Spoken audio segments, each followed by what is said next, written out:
moja kati ya yale tuliokuwa nayo ni kwamba Ukraine imemaliza akiba ya silaha na dhana za kivita, jambo ambalo kamanda wa zamani Valery Zaluzny amekiri.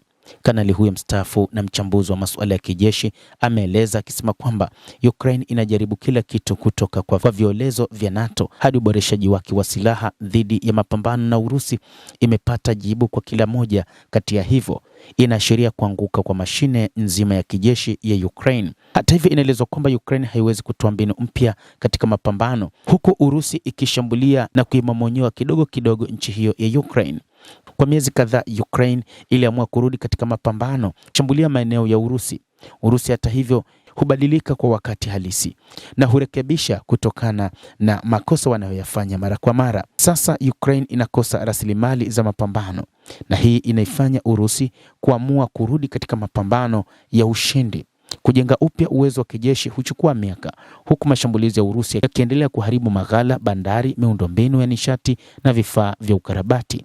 Jeshi la Ukraine linatazamiwa kuwa na ulinzi tulivu ambao utasambaratika hatua kwa hatua, kwani mpango huo umepitishwa na Urusi bila kutenduliwa.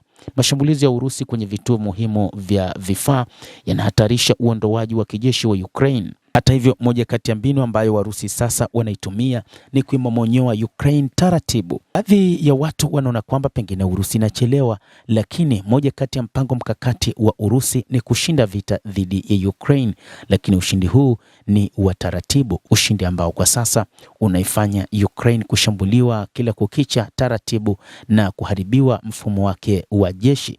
Licha ya kwamba imekuwa ikitegemea sana washirika kutoka katika nchi za magharibi, lakini Urusi imechukua maamuzi mengine ya kuanzisha mashambulizi makali tofauti na kila kukicha. Urusi imeamua kuingia katika mapambano dhidi ya Ukraine tangu mwaka 2022 katika kile ilichoita ni operesheni maalum ya kijeshi. Rais Vladimir Putin kwa sasa akionyesha mapambano dhidi ya Ukraine ambayo imekuwa ikipata misaada mikubwa kutoka Marekani pamoja na washirika wake wa NATO. Tangu kuingia kwa rais wa Marekani Donald Trump, rais huyo amekataa kuisaidia Ukraine, misaada ambayo kwa muda mrefu utawala uliopita wa Joe Biden ulikuwa ukifanya kwa Ukraine.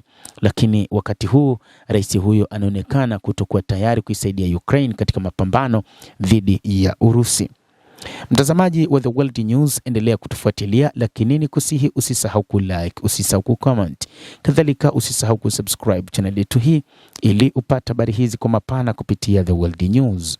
Mimi ni Adam Hussein, endelea kuwa nasi wakati wote, endelea kutufuatilia ili upate habari hizi kwa mapana hapa The World News.